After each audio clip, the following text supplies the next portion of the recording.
Welcome to today's lecture on Yagi-Uda and log periodic antennas. In fact, today we are going to talk about Yagi-Uda antenna first, and then we will talk about log periodic antenna. Now you might wonder why I am talking Yagi-Uda and log periodic antennas together. As we will see later on that there are a lot of similarities between Yagi-Uda and log periodic antennas, and of course there are a lot of dissimilarities also. So we will see what are the differences between the two different types of antennas, but just one of the major difference between Yagi-Uda and log periodic antenna from the performance point of view is that in Yagi-Uda antenna we try to optimize for higher gain, whereas for log periodic antenna we try to optimize for larger bandwidth. So we will just see now one by one. Let us start the topic Yagi-Uda and log periodic antennas. So we will first start with the Yagi-Uda antenna. So we will start first with the linear dipole with the reflector. So what we really have here is you can see here there is a one dipole antenna and a reflector has been put behind the dipole antenna. Now we know that for a dipole antenna the radiation pattern is omnidirectional. That means it is omni in this particular field, that means H field is around this, which is uniform, and E field is 0 in this direction and E field is maximum. So E field actually is like a figure of 8, it goes here, maximum comes to 0, then becomes maximum here and then goes back to 0.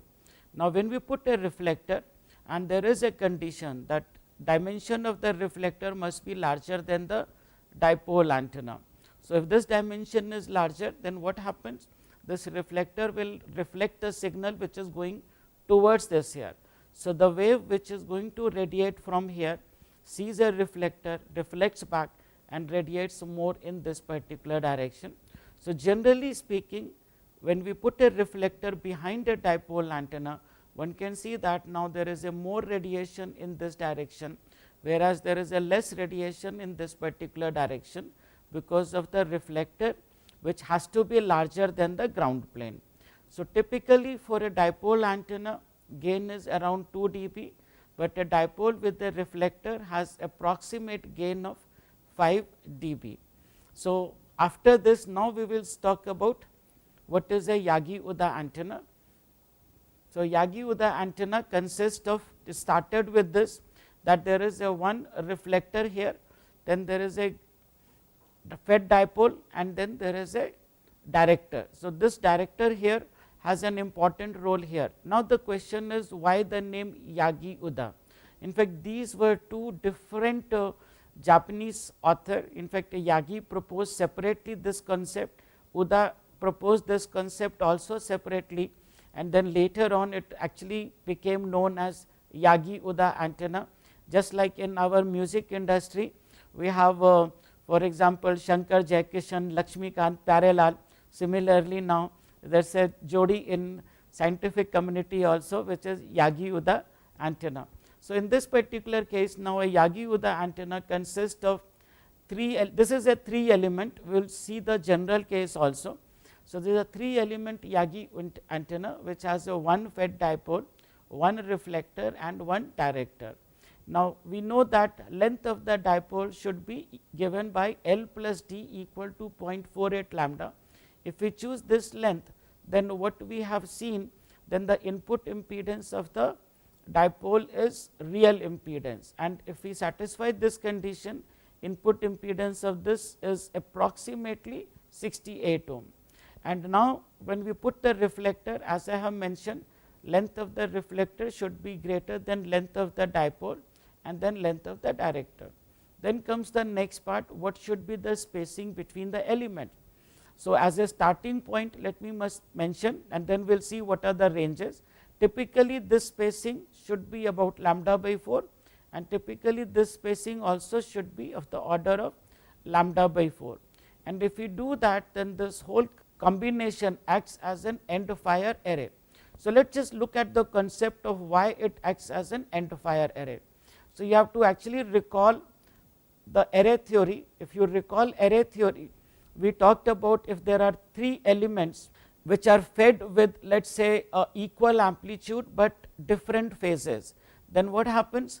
if the phases are different, then the radiation can be in different direction. For example, if all the 3 elements are fed with same phase, then it will radiate in the broadside direction, and if the phases are in different values, then it may radiate in different direction, and the phase condition can be obtained. So, if you want the radiation to be in this particular direction, which will be end fire array.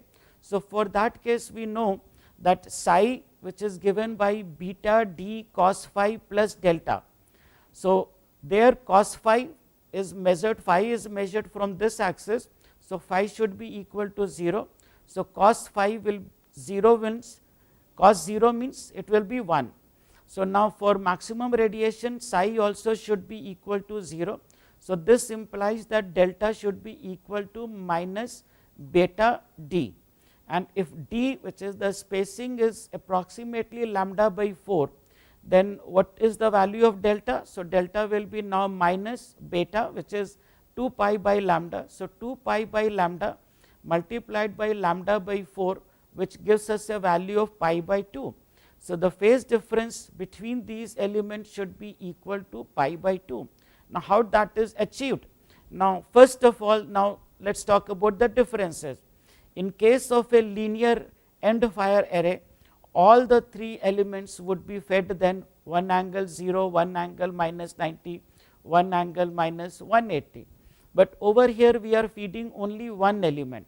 So, this element, when it radiates, the another element, because it is in the close proximity, when think about this here. So, this one will radiate like this, and that is getting coupled to both this one here as well as the director.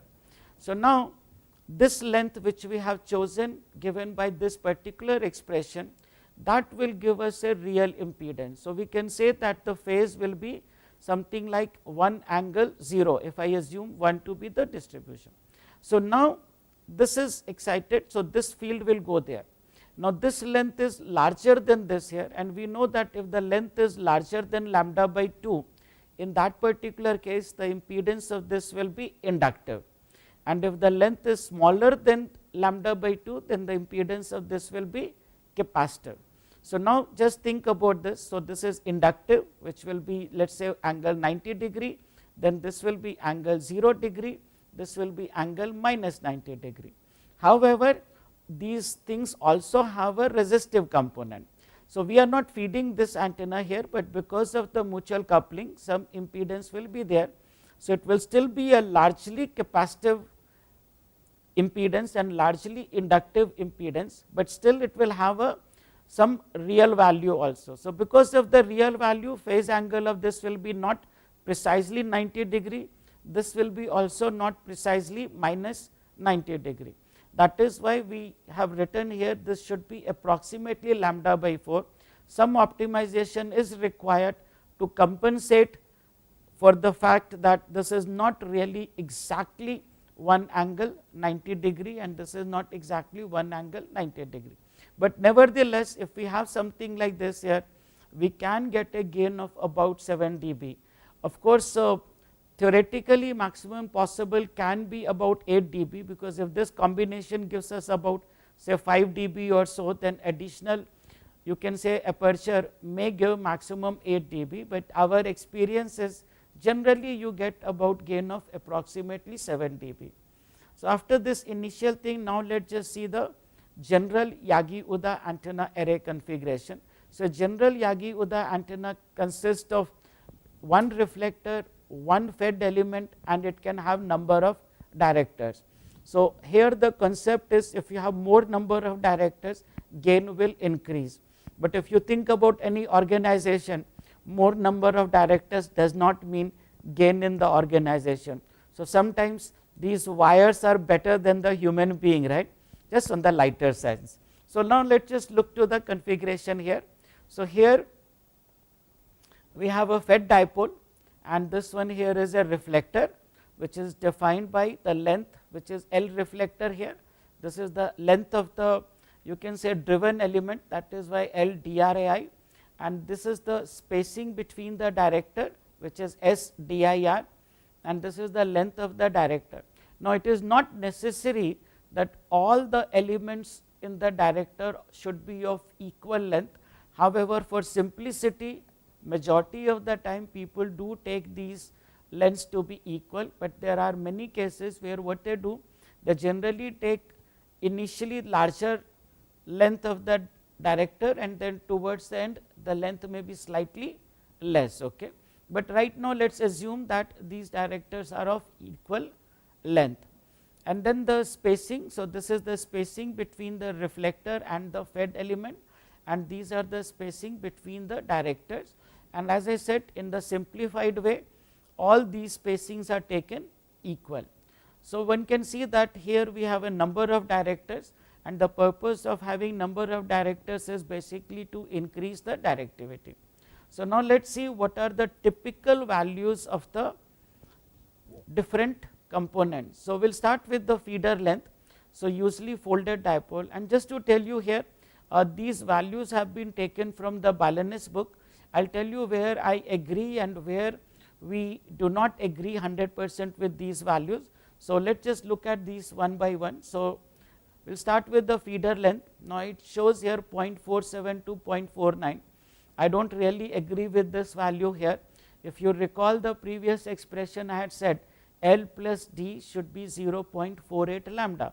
So, if the diameter is 0.01 lambda, then feeder length should be about 0.47 lambda, okay, because that will be 0.48 lambda minus 0.01, which is 0.47. So, this will generally not be there. Most of the time you will see feeder length can be about 0.44 to about 0.48 lambda. So, small change here. And then the reflector length must always be greater than this here. So, suppose if you have chosen 0.47, you can choose about 0.5 here. So, generally reflector length should be larger. You can take a larger value. If you take a larger value of the reflector, there will be definitely an advantage where what we will see is that the back radiation is reduced. So, you can actually imagine about, let us say think about the dipole antenna. So, let us say a dipole antenna is here. So, this dipole antenna will have a radiation pattern, E plane pattern is like this, right, and it will be same in this direction. So, now one can see it does not radiate in this particular direction, maximum radiation is perpendicular to it. So, now when I put a reflector behind this, so what will happen now?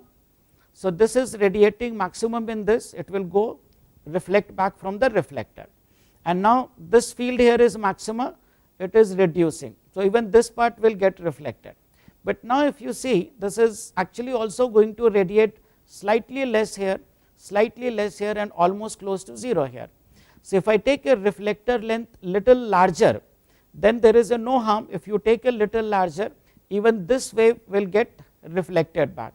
So, you can take a larger reflector length, and if you take a larger reflector length, what it will do? It will actually speaking reduce the front to back ratio, but many a times we have a space constraint also. So, that is why the recommendation is it must be greater than the dipole, and if you can take little larger, there is no harm because your front to back ratio will only improve. Okay, so, let us just look at the other dimensions now.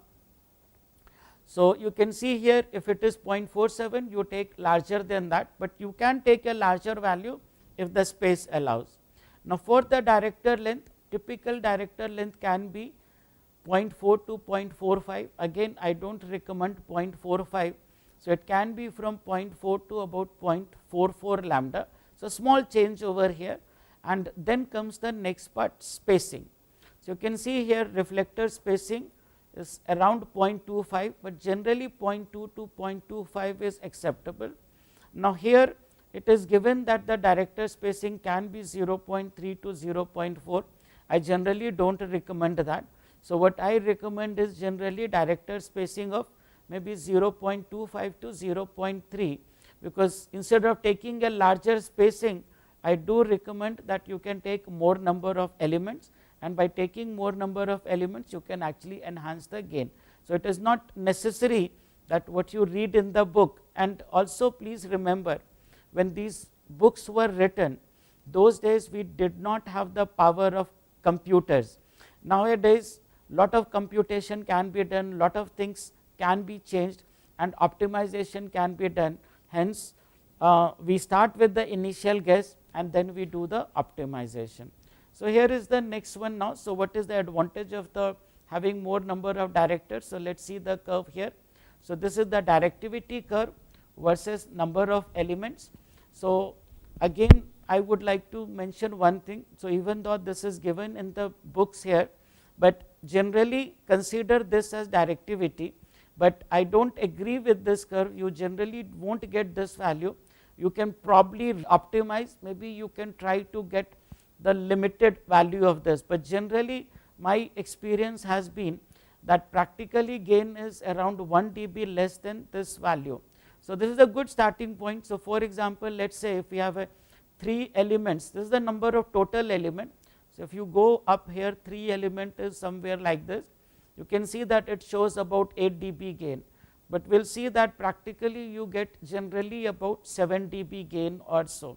So, we will see some of these cases one by one, and now let us just see how to realize these antennas. So, here is an example. This example is of a 3 element printed Yagi-Uda antenna.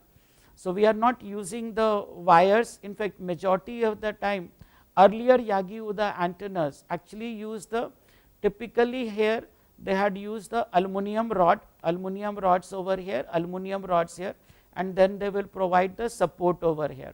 And generally in the earlier design they had used the balun over here.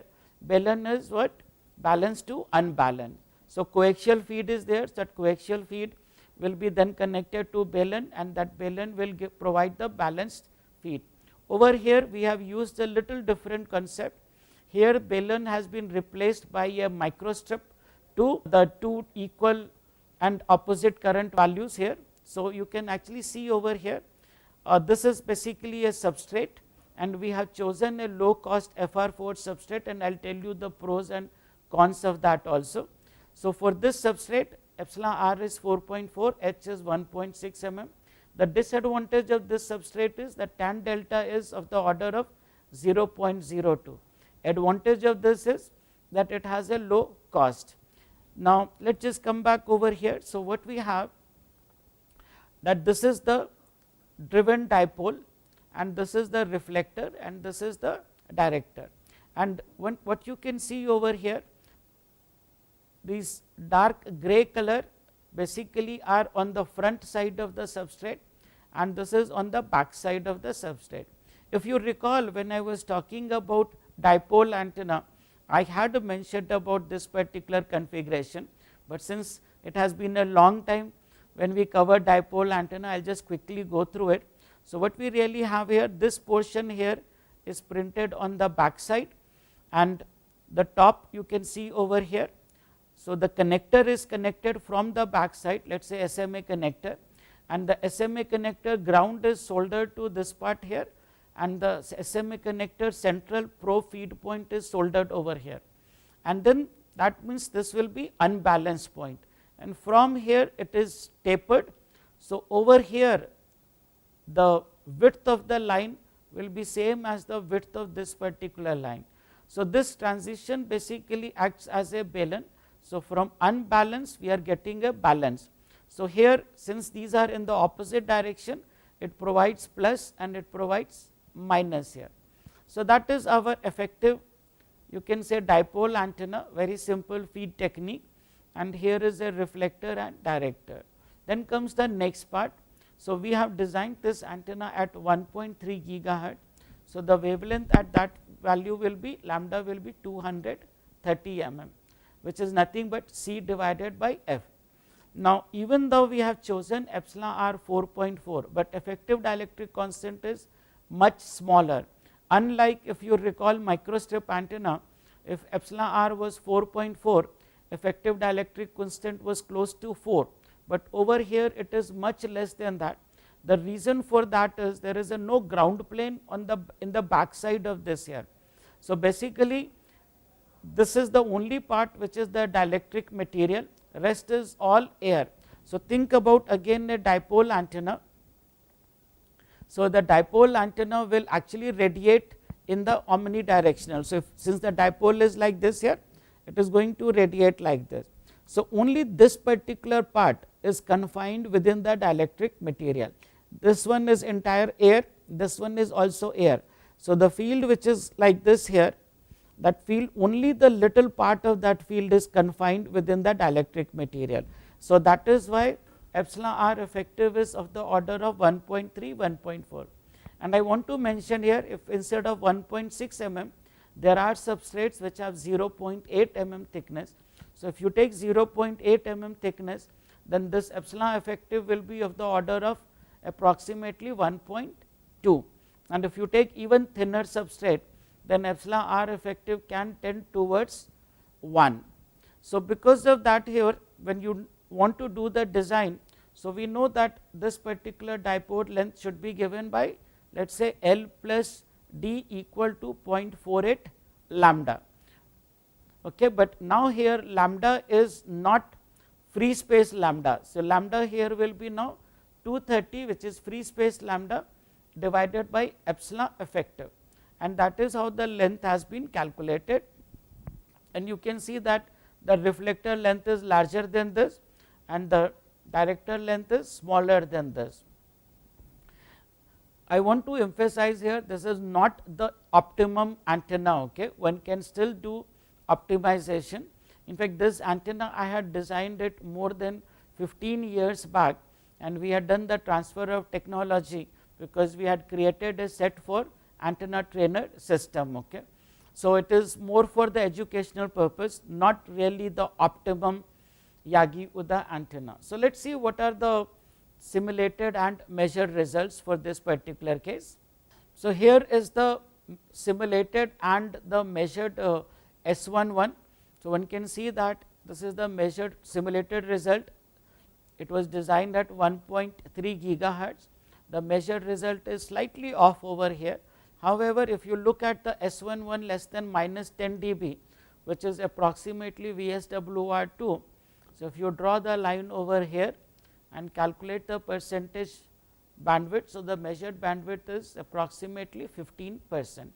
Now, let us just look at the gain plot. So, this is the simulated gain plot. You can actually see that this is about 6 dB, it is actually less than 7 dB, and these are the measured plot. So, now you might wonder that gain is not even 7 dB, but when I had shown that, I had said that the gain can be approximately 7 dB. In fact, when I mentioned about the gain equal to 7 dB, that was the situation when these dipole antennas are in the free space. So, in the free space there is a no dielectric medium. Now, over here, now all the patches are printed on the substrate, and this is a lossy substrate, and the wave is propagating along this direction. So, since the wave is propagating along this direction, part of the wave is propagating through the dielectric medium, and here it is a lossy dielectric medium, and that is why the gain is reduced. Okay. So, if you take a better quality substrate, for example, there are substrates which have a tan delta equal to 0.001 instead of this FR4 substrate which has a tan delta of 0.02, you can get an advantage of approximately 0.5 dB. So, yes, you are losing a gain of about 0.5 dB, but FR4 substrate cost is approximately 30 times less than the expensive substrate. So, you have to decide whether you want to pay more money and get little better gain, or pay less money and have a slight reduction in the gain. Okay. It is not a major reduction, but there is a small reduction. Okay. So, you have to see performance versus price. So, now let us see the radiation pattern. So, here is the radiation pattern, E plane pattern and H plane pattern. Now, many a times when you do the simulation, you actually see XY plane and you see here XZ plane. So, it is important to understand what are these XY plane and why in XY plane we have a E plane. Okay. So, let us just remember XY plane and XZ, and we will see the figure. So, you can see here it is actually shown here, this is XY. So, XY plane, if you look at, that is the plane of the, you can say, substrate. So, in this particular plane you can see that E field will be there. E field is what? In this plane, field will be 0 in this direction and it will be maximum, and going to 0 here. So, this is the E plane, and what is the xz plane? X is this, z will be perpendicular to that. So, that will be, so x is in this one, z is this. So, that means this is now going to be our H plane. So, that is how you have to see. So, many software give you different kind of a thing. For example, this one was simulated using CST Microwave Studio. So, they generally define as xy or xz plane, whereas if you look at i3D, most of the time they will write E theta in phi equal to 0 or phi equal to 10 or phi equal to 90-degree plane, and then E phi in phi equal to 0 or 90-degree plane. So, you must understand the nomenclature, but basically if you have understood that okay, if this is the dipole antenna is like this, so H plane will be in this particular fashion, and that is what is the xz plane. So, you can correlate quickly, and then E field is in this plane, which is nothing but xy plane. So, that is how you can say this is a E plane pattern. So, let us just look into the pattern then. So, you can see that E plane pattern is relatively narrower compared to the H plane pattern. So, you can actually see here, and that is expected because in E plane pattern it is a directional pattern, more like a dipole direction, and that is why the array factor has to be applied to this whole thing. So, this one is actually speaking acting like a E plane, relatively narrow. This is the front radiation, this is the back radiation, and over here you can see a H plane. So, you can see that there is a much wider beam width over here compared to this, because this one H plane correspond to that omni pattern. To the omni pattern we are multiplying the array factor, and over here it is a directional pattern which is getting multiplied by the array factor, and that is why the beam is relatively narrower over here compared to this. So, we will conclude today's lecture at this particular point. So far what we have discussed, we have actually seen that we start with the, let us say, a dipole antenna, then behind the dipole antenna you put a reflector.